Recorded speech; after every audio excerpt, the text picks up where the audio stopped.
graphical approach to finding a limit. Okay? I want you to imagine, I haven't quite figured out how to use this program well enough to do this, but imagine that there was a point along the x-axis here, okay, and points along the y-axis. If I drug a point along the x-axis here, and that point moved along this parabola as I drug it to the right, does that make sense what I'm saying?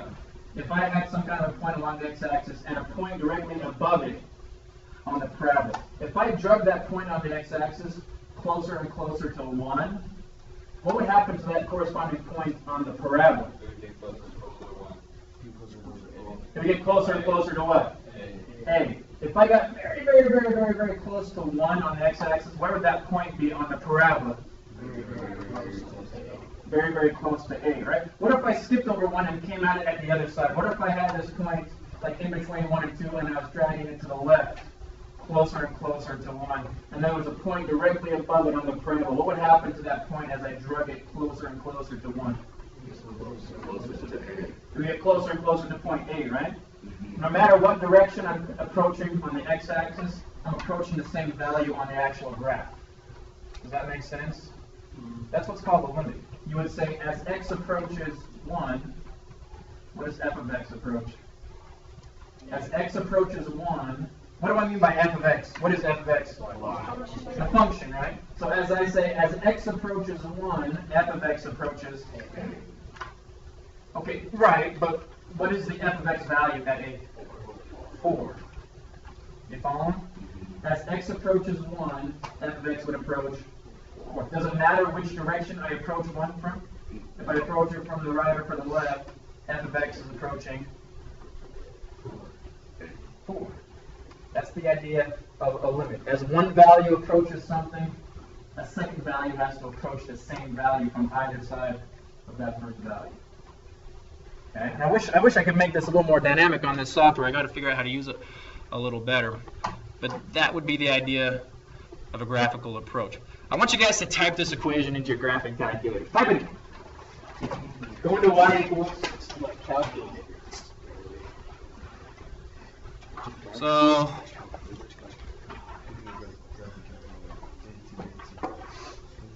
when it says numerical approach, all that means is a table of values. So go into your y equals, clear out what's there, type in the equation, whatever it was, x squared something. There it is, x squared plus 4x minus 1. Rather than looking at the graph, because we know what the graph looks like, let's look at the table. Hit second and then graph. It gives you a table of values. Now, this is the way I've got it set up really isn't that helpful, because all I have is integer values. Okay, so I'm going to show you how to mess with the table so you can have a little more accurate value. So go to second, and then hit window.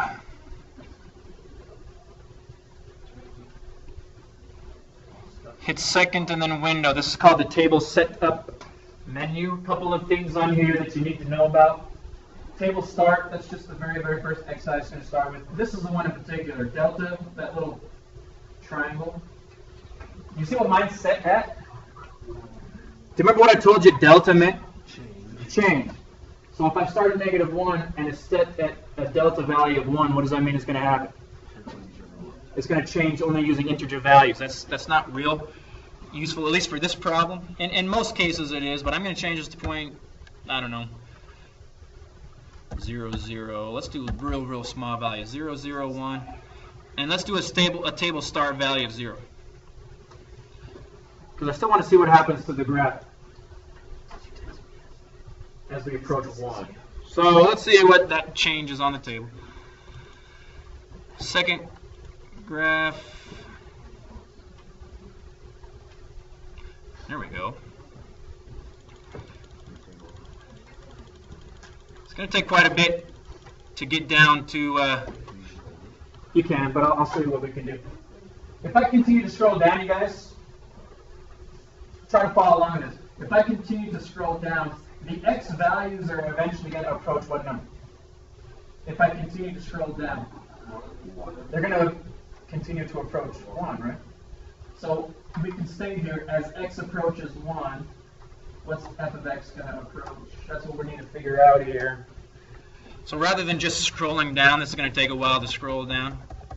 Let's do a different start value. Let's go back to table set. Where should we start to approach 1 in a closer fashion? If we're going by 0, 0, 1, 0, 0, 1. 0.9 or maybe 0.99.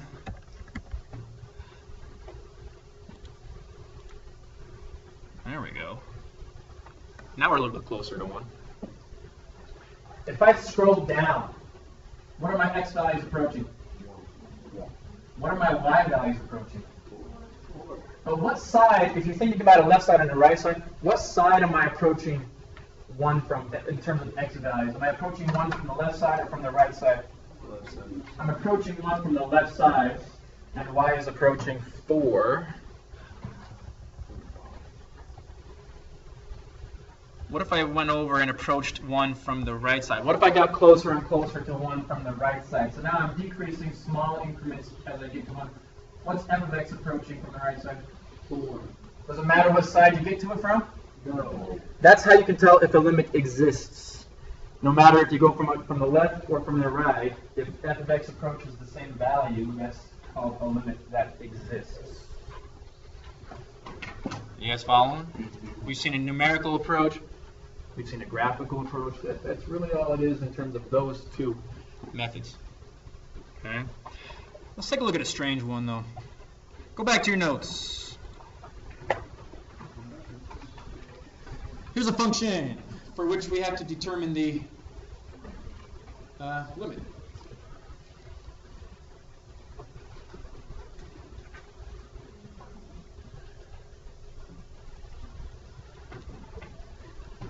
Find the limit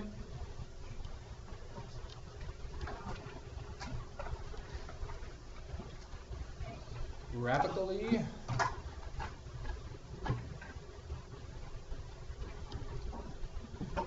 so f of x equals x minus 1 divided by x squared minus 1. Now, if it says find the limit graphically, we are going to have to graph this. And we're going to graph it by hand. It's not a super big deal. Does this look at all familiar from last year, pre-Calc? Fun stuff, right? Yeah, I love this stuff. Now, this one actually isn't as bad as you think, but let me give you an example of what some of these might look like. Does this look at all familiar? You have a vertical asymptote here, maybe you have a horizontal, you have something like this. Looks familiar? Okay. We actually aren't going to have to do that on this one. Yeah. Not on this one, but we are going to have to do this eventually, this kind of graph. This one's different, though. Can anybody explain why this one might not have that kind of a graph? What should we always do first in this kind of a problem? Always. I'm talking mostly about this right here. Find the asymptote or find the domain, yes, but in order to do that, what do we have to do first? Factor the bottom. We have Factor to. the bottom. We got to factor the denominator, right? Yes. And in doing so, hopefully you'll see that something really awesome happens. That's amazing. I love math. Do you see what happens here? Oh my gosh, this is so cool. X minus 1's. It reduced. Hold on. This isn't going to work out as nicely as I wanted. Let's change it to a cross. Hold on. Let's go back. Switch it to this. Fine. Switch it to that. This is going to work out a lot better. What, you're not using pencil? No, it doesn't have magic erasers. All pencils have erasers. Okay, this one's going to work out better. What would have made a difference with the other one? You'll see here in a second. Here's the notation, okay, for limits, finding limits. Well, actually, I'm going to write out the phrase. Find the limit of f of x as x approaches. That's how it will be written out as an English phrase. That's not the mathematical notation. Here's the mathematical notation.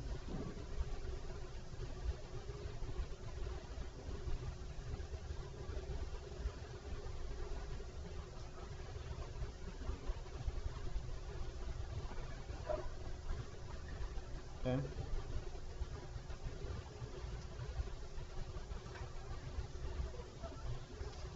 Find the limit of f of x as x approaches 1. This is how you're going to see it written in your homework. This is limit notation. How do we know what x is supposed to approach? It's written underneath. X approaches 1. What are we finding the limit of? F of x. Does it matter what side the limit is approaching from? It doesn't, because whether it approaches from the left or from the right, what must be true? They both have to approach the same point from the right or from the left. If that doesn't happen, the limit doesn't exist. Okay. Now, factoring first was nice because the x minus 1 factors cancel out and we're left with x plus 1. Is it very easy to graph x plus 1, yes or no? Yes. Yes, it should be at least. Now, there is one very important thing, though. What is x plus 1 as a graph? X plus 1 is linear, right? You start with a y-intercept of 1, the slope is up 1 over 1. Correct? Isn't this what the line should look like? But there is one small issue.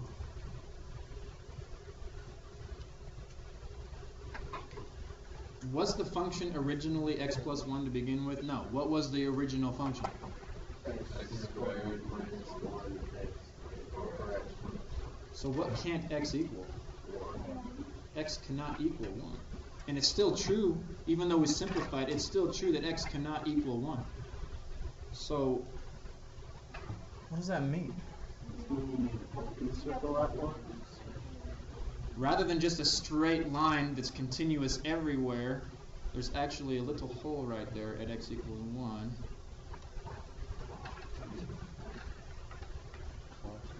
It's like the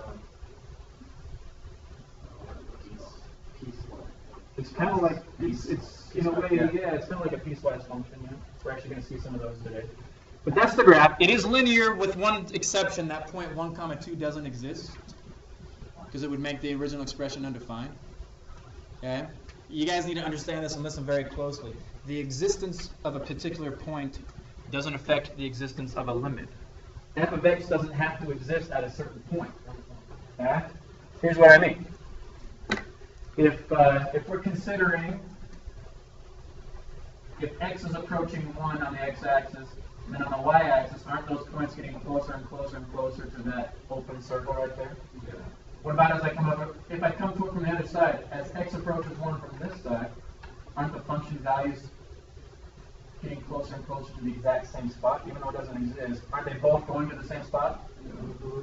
Okay. So what is the limit of f of x as x approaches 1? What is it approaching? What f of x value is it approaching? 2. So the answer is 2 here. Even though that doesn't exist, that's the limit. You would answer this. The limit as x approaches 1 of f of x is equal to 2. Okay. So you could say, We'll go here and then we'll go here. Go ahead. so you could say any point as it approaches any point, and you just, like, as x approaches 2, would be the limit of f of x is 3. So yeah, so here's where x equals 2, right? And the function value there, is 3. So if I ask you this question, what's the limit as x approaches 2 of f of x? What's happening to the function? As the x values are getting closer and closer to 2, what's happening to the f of x values? What are they getting closer and closer to? From both sides? Yeah. So then that's the limit. What's the limit of f of x when x approaches 2? The limit is 3. Okay. Whether the function is continuous or if there's a hole there, it makes no difference, as long as both sides of the graph are approaching the same spot. Okay? That's what a limit is. Now, somebody mentioned a piecewise, I think, right?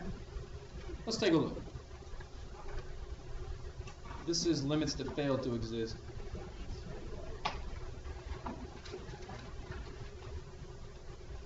Limits that fail to exist.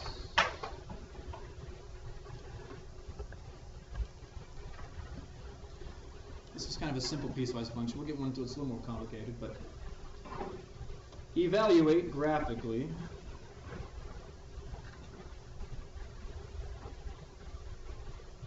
the following limit. The limit as x approaches 2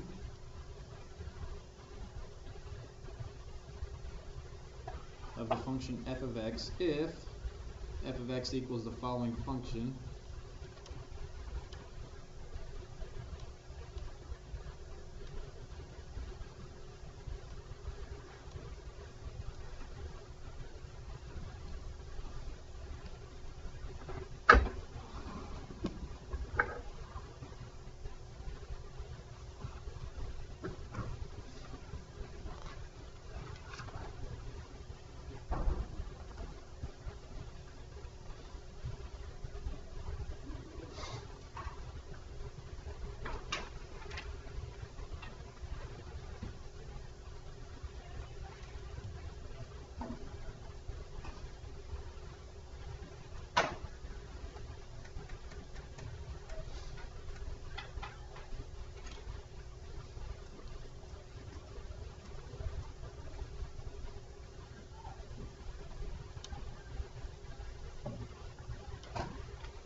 How do we graph this? A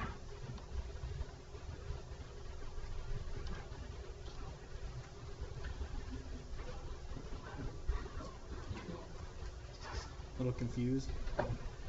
Here's what we can do. This is always a great way to graph. Graphing piecewise functions is sometimes pretty hard. But here's what you can do. Raise your hand if you can make a table of values if you're given an equation. If I give you an equation, could you guys make a table of values? So let's take this right here. Let's just make a table of values in just that one piece. Give me some x values. X equals 0, okay. What else? 1. What else? 2. X can equal 2. Remember, x can equal 2. 7. 7. What about negative 4? Yes. What could my potential x values be? Anything but 2. Anything but 2. So you can choose anything you want for x. 2.1. But normally, don't you let your x values and plug them into the x values in the equation? There are no x values. You can only get one number every single time. What's the one number you're always going to get? 1. So if x equals 0, what does y equal? 1. If x equals 1, what does y equal? 1. What about 7?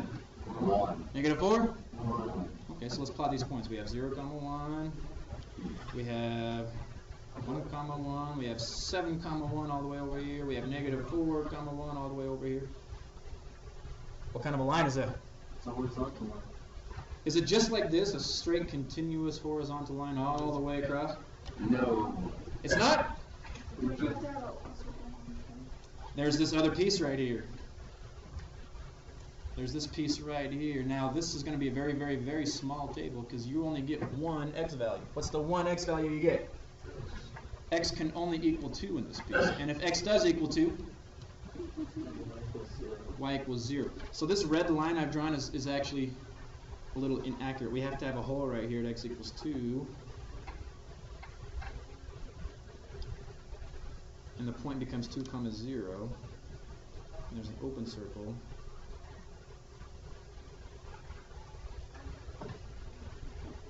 Kind of funky, isn't it? Yeah. First of all, is that a function, yes or no? Is that a function? Does it pass the vertical line test? It does. It passes the vertical line test. So it is a function. What's the limit as x approaches 2? Remember, I'm trying to lead you into a slight trap here, to be honest with you. Remember, the graph doesn't have to exist at the value you're trying to find the limit. It doesn't have to exist there. What's the only thing that has to happen? It has to approach the same value from the left as from the right. It doesn't actually have to exist at that particular point. Okay? So as the graph is moving, or as x values are approaching positive 2, what are the f of x values approaching? They're approaching, well, they're always 1, right? But from the left or from the right side, isn't this graph approaching the same spot? Yeah. Does it matter that it exists there? So we need to answer carefully. I know I'm in the subheading here, limits that fail to exist. Is this one of them that failed to exist? Failing to exist means if you come from it from one side, it's different than coming at it from the other side. You end up at two different spots. But as we travel to x equals 2 from both sides, where are we approaching? The exact same spot, right? So does this limit exist? it actually does. So somebody mentioned piecewise functions. Not all piecewise functions fail to exist. This is one that actually does. What would the limit be? 1. Okay. But let's take a look at one that actually fails.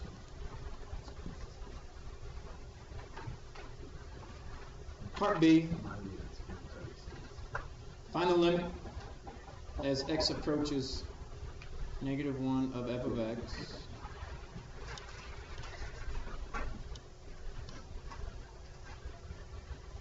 So f of x is going to equal, this would be good practice to help you remember how to graph these.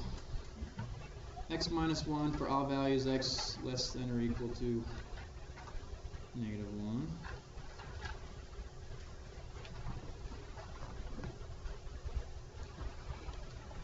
X plus 5 for all values of x that are greater than -1.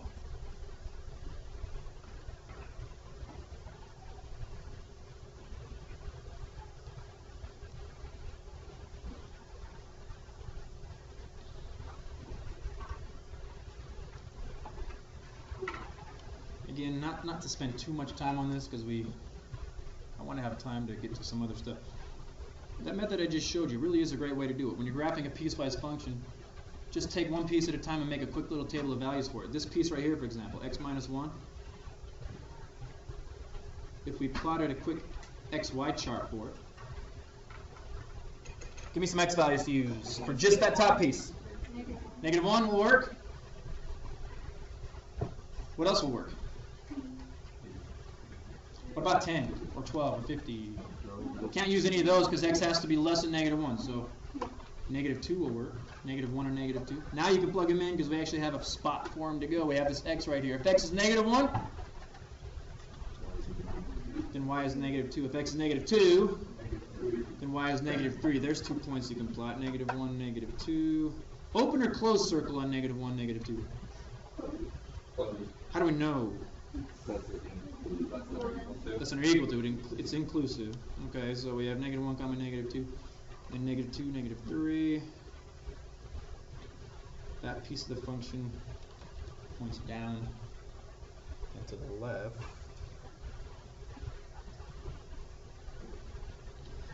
Now we can do the same thing here for this piecewise, or this piece of the piecewise function. Just chart a couple of quick points. Now, this is always a matter of contention for some students, but I'm going to place a -1 here, and you're going to think, hey, that doesn't work. Can x equal -1 for this piece? No, it can't. So why am I letting x equal -1 there? You have to put an open circle there. It approaches where it starts from -1. It just doesn't equal -1. So if x is -1, oh man. Well, this was unanticipated. What are the chances of that happening? You just pick random one. I just chose a random function. What's the problem here? Can anybody see the problem? I really didn't mean for this to happen. What if x equals -1 there? Dang it. What are the chances of that happening? Do you see what the problem here is? So you'd put an open circle there. Well, that is peculiar. So I don't want you to continue writing, but if we were to continue this problem, it would look something like this. We'd have an open circle, It's got a slope of 3, so it would look, just have a little bit steeper slope.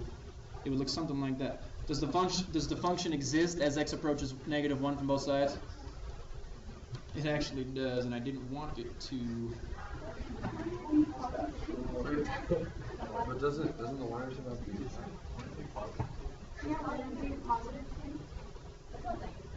If you plug in a.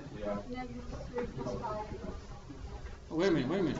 My math was off. -3. What? Your math was almost good. What am I thinking? You can't teach us. It's positive. We're good, you guys. We're good.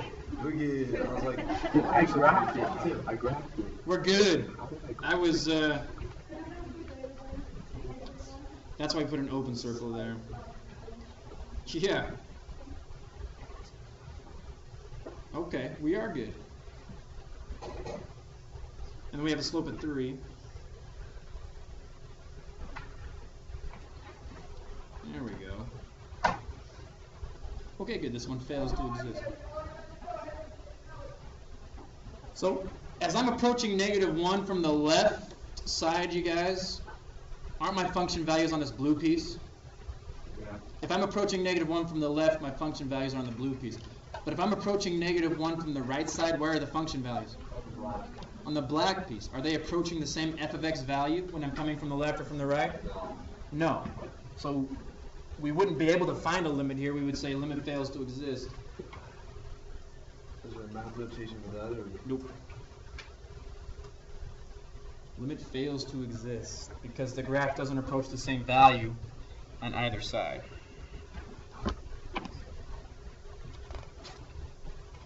So honestly, finding limits numerically or graphically like this is the slowest method. Let's get on to objective 3 here.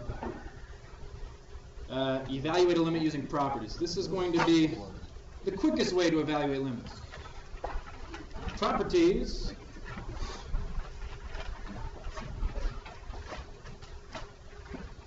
of limits. Now I'm surprised, maybe some of you noticed this, you just didn't bring it up, but I'm surprised nobody brought it up. Let me scroll back up. I was hoping somebody would.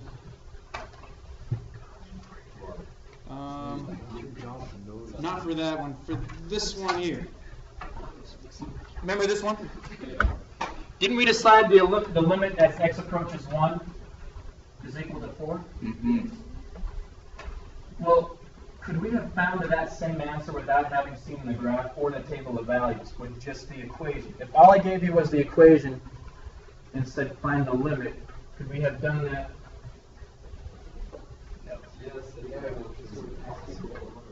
What happened?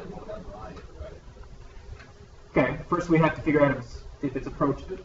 Okay, but if you plug in a value of 1 for x into the function, what are we going to get?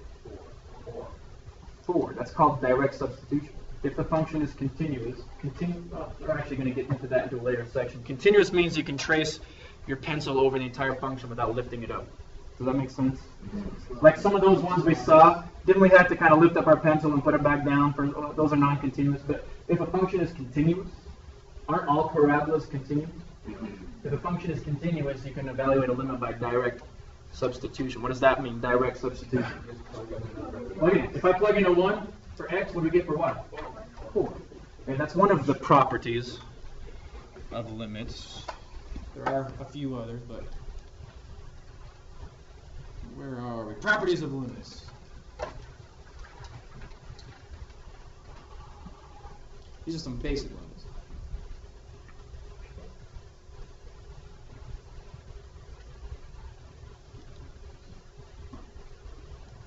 Let B and C be real numbers.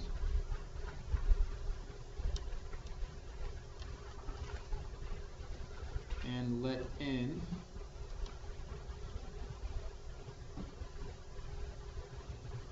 be a positive integer. What's an integer? A whole number, so it's a positive whole number. B and C can be any real number.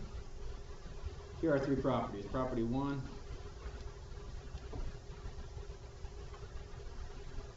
the limit as x approaches c of b. So we're not evaluating a function per se. This is just a real number b. The limit as x approaches c of b is equal to b.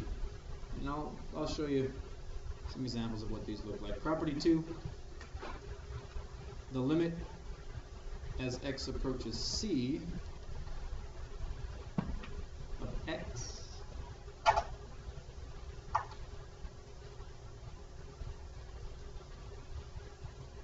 is equal to c. And property 3, the limit as x approaches c of x to the power of n. Again, remember, n has to be a positive integer. This doesn't work if you have negative exponents. Positive exponents that are whole number is equal to c to the n.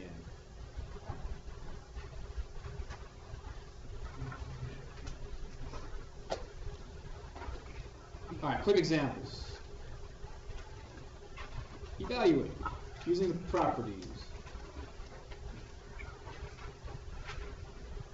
Limit as x approaches 3 of 5.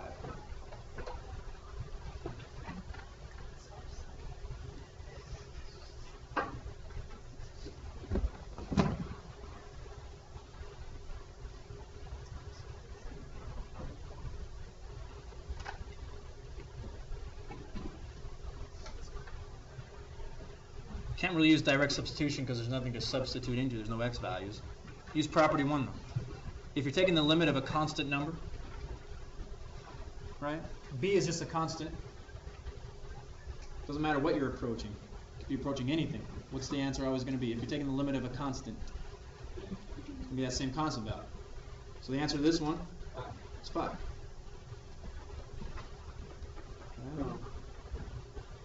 Now, if you want a graphical reasoning, I guess, how would you graph 5? It's just a horizontal line going through 5. So no matter where you're approaching any x value from the left or to the right, what's your f of x value always going to be along that horizontal line? Your f of x value is always going to be 5. That's what's happening there. Okay. Part B, easy one. Limit as x is approaching -2 of x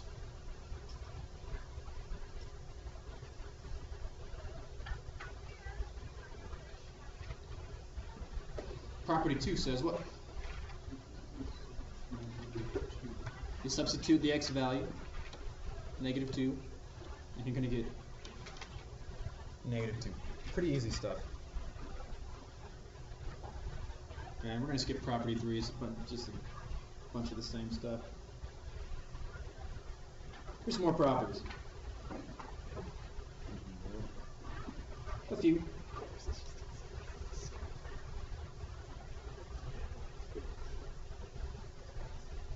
So same thing, let B and C be real numbers.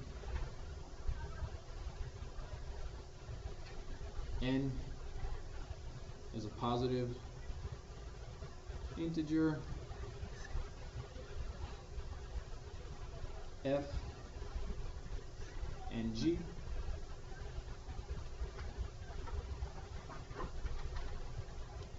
are functions for which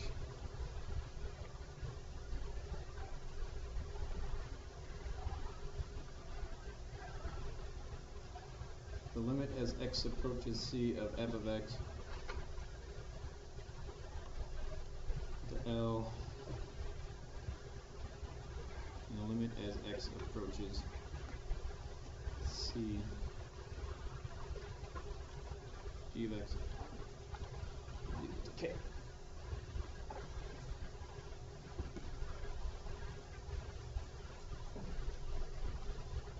These are more arithmetic in nature.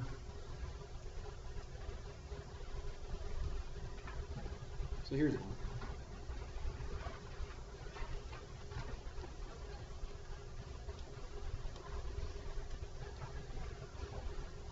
limit as x approaches c of b times f of x.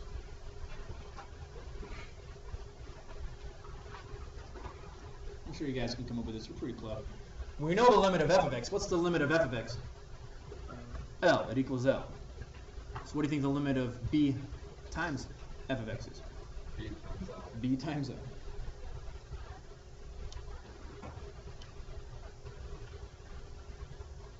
You don't run into that one very often. You run into this one quite often. The limit as x approaches c of f of x plus or minus g of x. You see this one quite often. Again, I'm sure you guys can figure this out. What's the limit of f? L. The limit of g? Okay, so when you add or subtract them, it's going to be L plus or minus. Okay. Same is true of multiplication. This is the product one. The limit as x approaches c of the product f of x times g of x is L times k.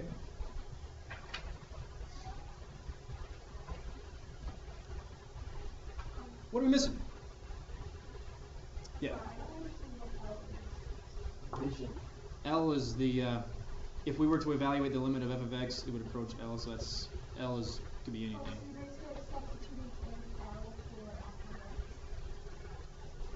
Well, no, let's say that we don't really know what f of x is. Let's say that f of x was like x squared minus 4 or something, right? What would the limit be as x approaches 2? It'd be 0, right? If you plug in a 2, 2 squared is 4, 4 minus 4 is 0. So what this is saying is, whatever f of x is, if you evaluate the limit is just L. Just any number. Same thing if you had a different function. The limit as x approaches c is g is k. So if we start combining two separate functions and taking the limit of them, then you can start combining the limits of them as well. We'll do some concrete. This is abstract. We'll do some concrete examples here in a second that I think will make a little more sense. Let's finish writing the properties and let's do some concrete examples and see if we solve that question. I heard somebody say division. If we're taking the limit of the quotient, then the answer is the quotient of the limits. Well, provided k does not equal 0, can't divide by 0. And last one. Limit as x approaches c of f of x raised to a power of n is equal L to a power of n.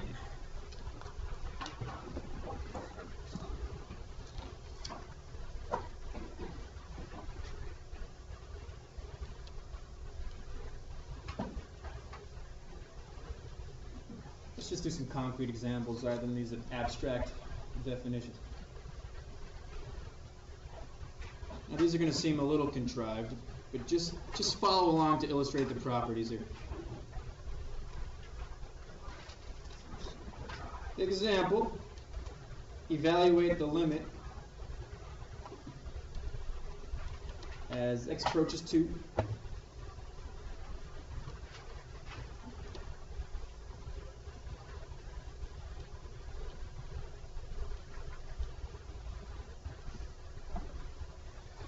Now I know once you get better at this, you're just going to end up doing direct substitution.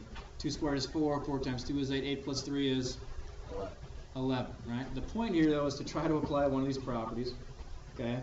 Property 2 in particular. So we could say this is the same as the limit as x approaches 2 of 4x squared plus the limit as x approaches 2 of what? 3. Okay, it may not seem necessary for such a simple polynomial function, but you are going to have to do this with other slightly more complicated functions. Directly substitute. 2 squared is 4. 4 times 2, 16. And then the limit, ooh, there's nothing to plug into here. What's the limit as x approaches 2 of 3? Just 3. Because b equals b. This is one of those constant ones. 16 plus 3, 19. Which would have been the same limit had we just kept it together.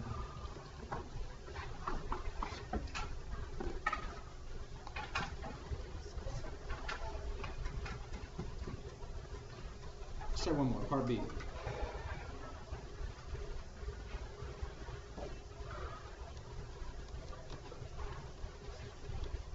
Let's do one off. Let's do that.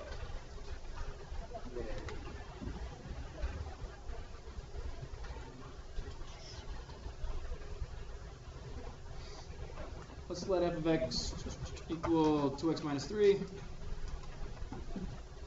G of x equal x plus 5. Find the limit as x approaches 1 of f of x divided by g of x. Now again, you're meant to use the properties on this problem, even though you probably don't have to use the properties. But let's figure out each individual limit. What's the limit of just f of x as x approaches 1? So let's figure that out. Limit as x approaches 1 of f of x.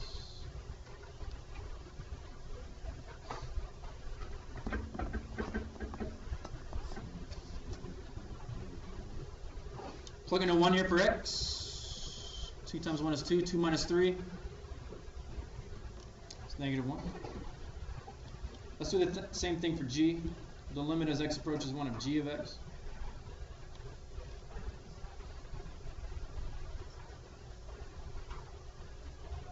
What are we getting there?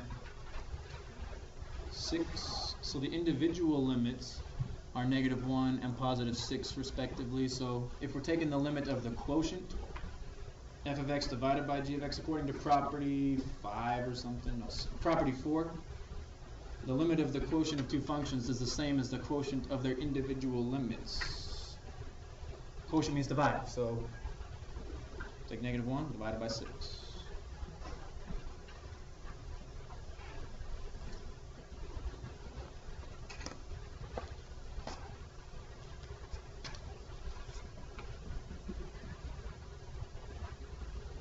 Okay. That's really all those properties. Did that answer your question a little bit? That's really what it was meant to illustrate. I know it seems easy, but it's in here. Just wanted to cover it. So direct substitution is valid for the following types of functions.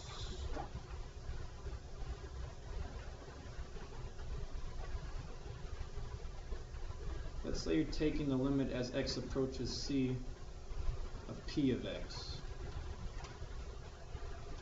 And p of x is a polynomial. I know you've heard that word before, but what is it? You need to be clear on what a polynomial is. What is a polynomial? Poly means many terms. It's not just something with many terms. Specifically, a polynomial has positive integer exponents. Okay? It's continuous, meaning the domain is all real numbers. So if you're taking the limit of a polynomial, you can use direct substitution. Okay? You can also use direct substitution for the limit of this function, x approaches c of r of x, where r of x is some rational function, p of x divided by q of x. So you can use direct substitution on rational functions, provided what though? There is a little catch.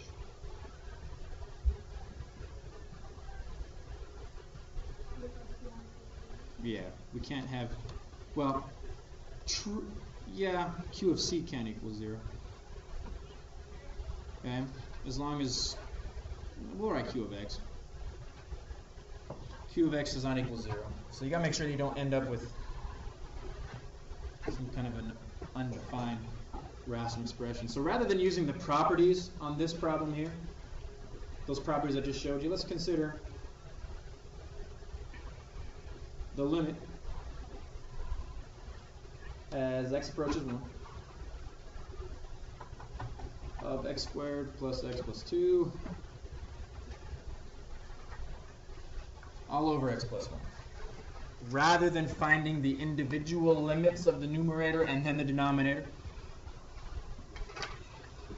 This is one of those rational functions, right? You can use direct substitution for the whole thing. You don't have to separate it. So plug in a 1 for every x.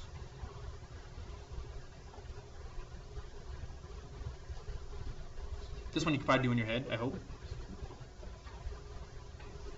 1 squared is 1, plus another 1 is 2. 2 plus 2 is 4, so in the numerator we get a 4. Denominator we get 2. So what equals 2? 6. Yeah.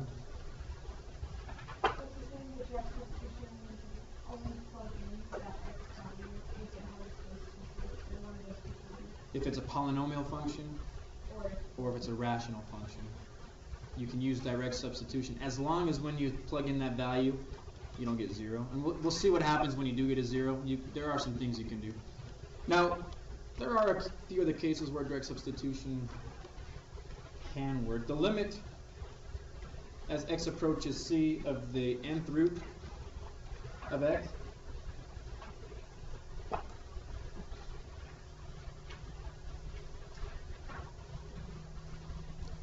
We gotta be specific on this. Okay, this works when n is a positive integer.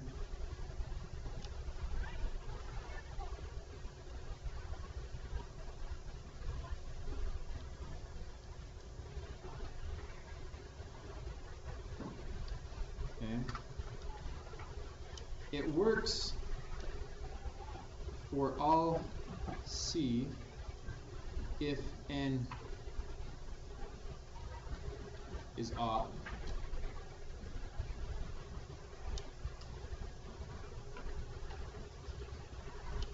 If n is even, c has to be greater than 0.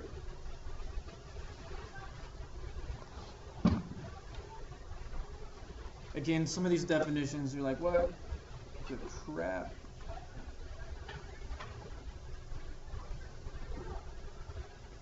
I know you guys can understand this. Can you take the 4th root of -5? Using real numbers. Let me clarify. Using real numbers, can you take the 4th root of -5? No. 4th root means that n is even, right? So if I asked you this limit, what's the limit as x approaches -5 of the 4th root of x? That's kind of what I was describing. Could we take the 4th root of -5? So in this case, direct substitution fails. Why does it fail? Because n is even, but c is not greater than 0, right? But what if I was asking you to take a 3rd root? Could you take a 3rd root of -5? Yeah. So if it's an odd index, then it doesn't matter the value of c. You can approach c, any value of c. If it's an even index, you got to make sure you're approaching a positive value. Okay.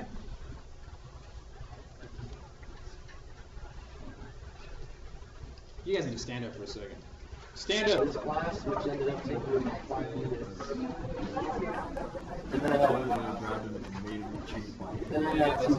We're almost there. Hey, we're on the last objective, actually. I think. Read me your notes. What was the last objective on your notes? Develop. So we just did properties. What was the one after that? Develop strategies. And that was the last one, right? Yeah. Hey, we're almost done. We're done? Almost done. We're done. Strategies. Yeah, that just looks awkward. Some of the arithmetic involved here is going to get pretty funky for finding limits. Consider the limit as x approaches 1 of the function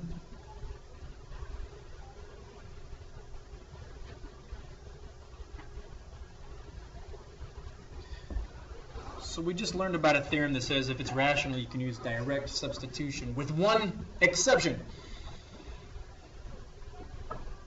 We can't have an undefined fraction. If we tried direct substitution, x equals 1, we'd end up dividing by 0. Undefined, right? Yep. Now you've already, well, I showed you what you can do. Here's the theorem. So let's see, be a real number and let f of x equal g of x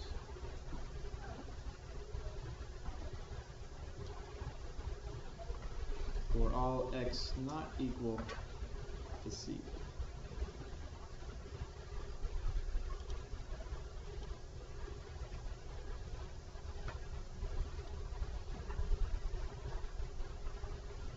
If the limit as x approaches c of g of x exists,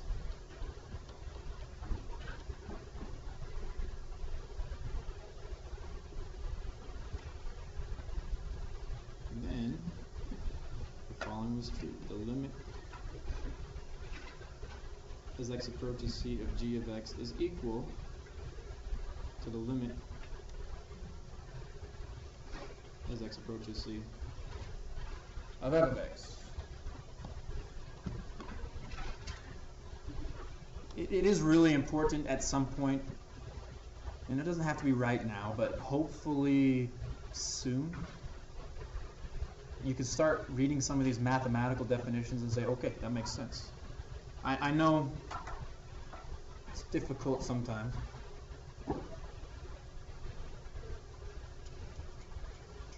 But trust me, you will get better at it because we're going to be seeing a lot of these definitions. We can't just skip over definitions. Okay, we have to start speaking a little more mathematically and scientifically. Does anybody have any idea what's going on here? I've shown you an example of this. I just didn't tell you it was an example of this. Okay, flip your notes back to the very, very, very beginning of just this section, not the beginning of your notebook, but just this section. The very first one we did, you switched to Look at example 1. Didn't we have something like x squared minus 1 over x minus 1? Yeah. Yes. What did we do with that? We factored the numerator and canceled out, and we ended up, actually, let me get back to it if I can here. Where are you? Okay, so this was f of x, right? We ended up with this, which we could call g of x, because this wasn't an entirely different function. Yeah. Could I say that f of x equals g of x for all values of x except for one value? What's that one value? X equals 1.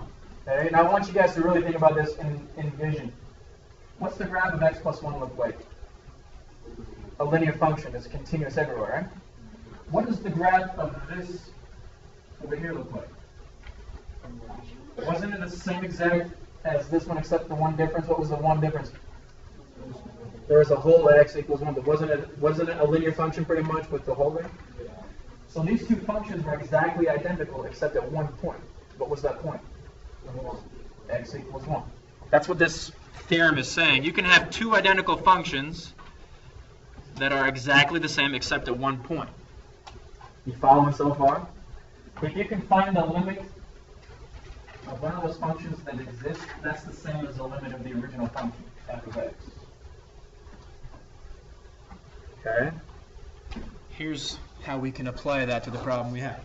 Does the limit of this exist, yes or no? Or can we find it by direct substitution? I guess is what I'm. Can we use direct substitution? Yes. We can't, because if I plugged in a 1 right here, you'd be dividing by 0. But what if we did this? The limit as x approaches 1. I guess this depends on how much you remember from pre-calc. Does the sum or difference of cubes ring a bell? The sum or difference of cubes. All right, we better go back and then review this, because this is something you absolutely have to know. This you know, yes? Yeah. What is that? X plus 2 X plus 2. x minus 2, right? Yeah. What's this called? Difference of squares. You guys are pretty familiar with that. What's this called? The difference of cubes, and it does have A cool little pattern. It's not quite as easy to remember, unfortunately, but it is something you have to remember to be successful in this course. So here's the pattern. And instead of using specifics, let's get a little more abstract. If we have a to the third minus b to the third, the pattern is a minus b, and then a squared plus ab plus b squared.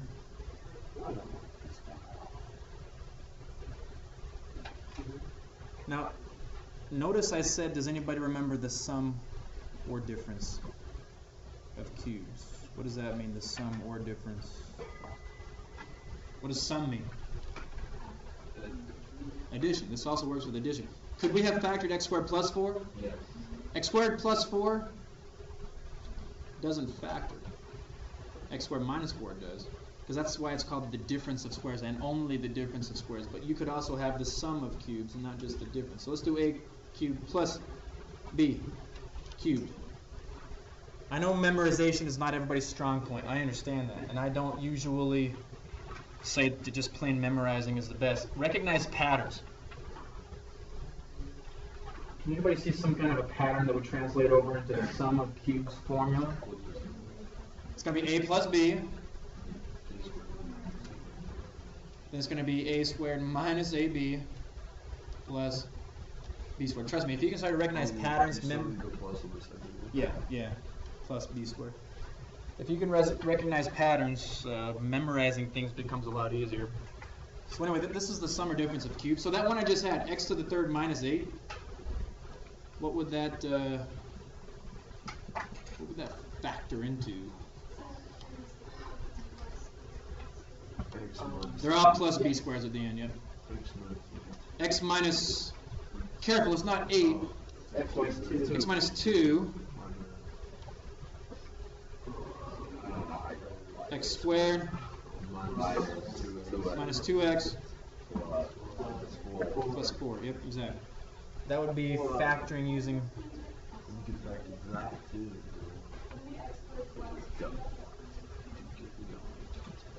Actually, do we? That should be plus.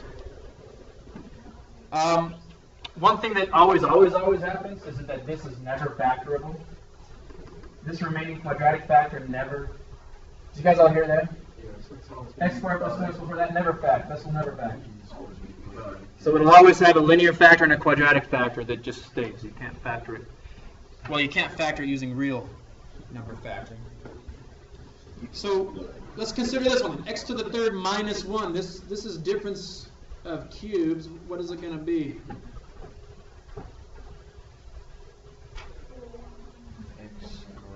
X minus 1. X squared plus x plus 1.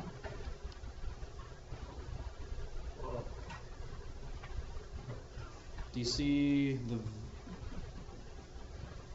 what's going to happen here?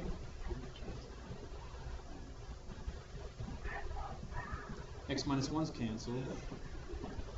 So what we're doing here is taking the limit of a different function. X squared plus x plus 1 is an entirely different function than the one we started with. But they are exactly identical in terms of graph. If I graph the one in blue and then I graph the one in red, wouldn't the pictures be exactly the same picture except for one small difference? What's the one in blue going to have? A hole somewhere. Whereas this quadratic x squared plus x plus 1 is just going to be a continuous parabola with no hole. Now, can we use direct substitution? Yeah. And even though this is a completely different function, according to this theorem, if we find the limit of this new function, what's that going to be exactly the same as? The limit of the original function, even though we couldn't use direct substitution of it. So plug it in. What's the limit as x approaches 1?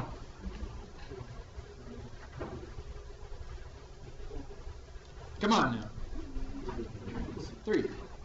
If the limit of this function is 3, the limit of the original function as x approaches 1 is also 3. What's that? Yeah, x cannot equal 1 here. That's why we couldn't use direct substitution.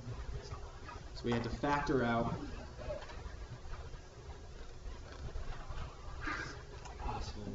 Alright, here's one more that's going to get super awesome. I hate to end on this, but it is what it is. No, we got to go over this one. Holy moly. Okay. What example was that? Example. It wasn't an example. Alright.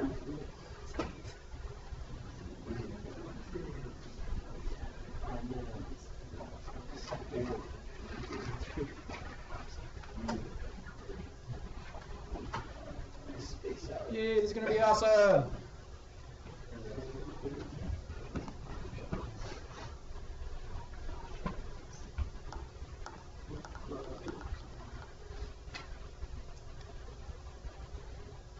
Obvious, well, I hope it's obvious. Obviously, we cannot use direct substitution.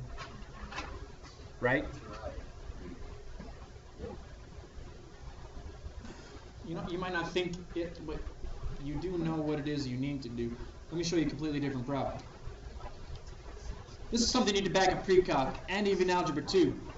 If I gave you this, I don't know, x over the square root of x plus 2, would you have been okay to leave an answer like that in pre-calc? No. No. Roberts would have killed you. What would you have to do? This is something back in pre-calc. We'd have to multiply it by what? Square root of x plus 2. The square root No, you can't do that. You can't do that. Or the function of the other side is square. Times the bottom by the top of the bottom. Close, really. Well, you times by 1. You multiply by 1. Square root of x minus 2. Conjugate. Does this look familiar? Yeah, it was. This is called the conjugate. Normally, we only do this if we have a square root on the bottom, right? We don't have to do it if we have a square root on the top. But let's take a look at the function we have. We cannot use direct substitution, right? Right. Now, even though this expression technically is simplified because we don't have any radicals on the bottom, let's rationalize the numerator. So let's multiply by the conjugate of the numerator. So we're going to multiply by the square root of x plus 1 over the square root of x plus 1 plus 1. And we're going to enjoy it too.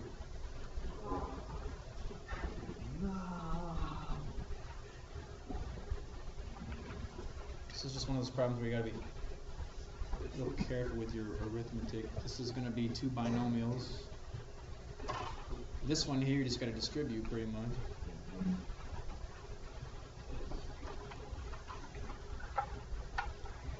Now, I'm actually going to leave the denominator I'm just going to leave it like this instead of distributing it.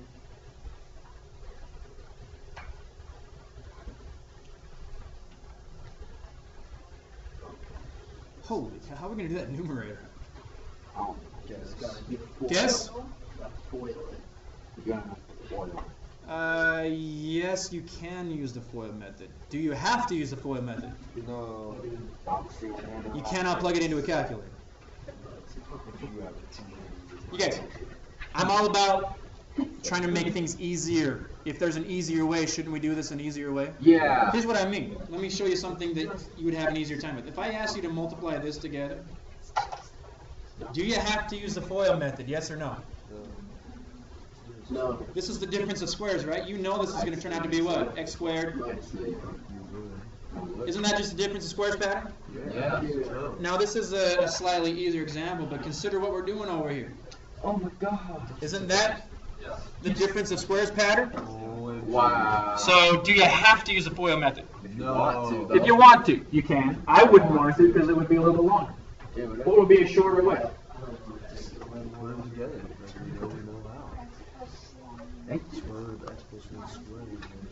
it's going to be the square root of x plus 1 squared minus 1. But do we really need the square root in the square? No. No.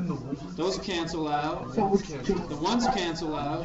The x. So we have x The x is over x. Do you see why I left the x out of the bottom? I see what's good there. Now, what else happens? The x factors cancel out, so we're going to have a 1 over square root of x plus 1 plus 1. We just split this. We just split the fraction. You guys, you need to understand this. These are equivalent expressions. The thing we ended up with here and the thing we started with are exactly the same. I know they look different, but numerically they're exactly the same. So why is the blue one so much better than the red one? Why not just start us in that spot? Because that was fun. Now we can do direct substitution, and these are numerically equivalent. So the limit of this is going to equal the limit of the function we started with. Now we can do direct substitution. So the limit as x approaches 0 of 1 over square root of x plus 1 plus 1. This is pretty easy to do by direct substitution. Yes. Just 1/2.